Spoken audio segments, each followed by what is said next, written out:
aka farfado da ɓangaren noma ta yi ƙarfi, za mu yi wa kanmu amfani kuma za mu yi wa sauran jihohi ma amfani a Najeriya. Saboda jihar Yobe ba karama jihar ba ce idan aka duba irin kadadan dazuka da muke da shi. Saboda haka kuciyamomi a gargadi da zan yi a siyasance shi ne kada ku je kirkiro bangarori ku ce ni bangaren wane ne ko ni bangaren wane ne ko ni bangaren wane ne. Saboda yanzu idan kuka dubi wannan zaben ba wani wanda zai ce bangaren wane ne ya zabo shi. A cikin ku ba wanda zai iya tantance wane ya zaɓe ni wane bai zaɓe ni ba.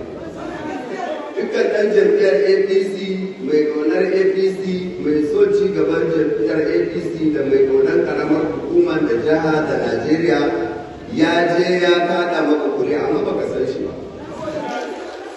To saboda haka idan kai kace za ka je ka ɗauki ɓangare ka rungumi wani ɓangare ka yi watsi da wani ɓangare to ina tabbatar maka ba ka yi wa kanka adalci ba.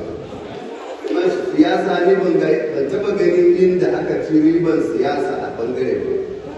Domin mun gani a tarihi mutane da suka yi ɓangarori da inda suka ƙara siyasarsu a cikin ɓangare.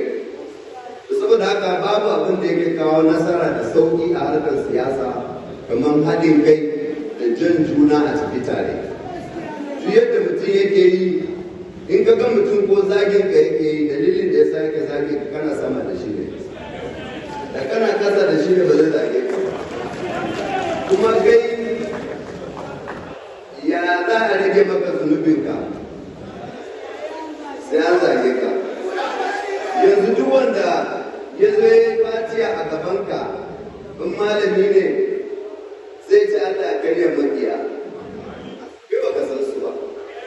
Makiyan nan wataƙila in ma kurma ne shi, inda makiyin gare in aka addu'a in dai baya son naka zai shiga ciki.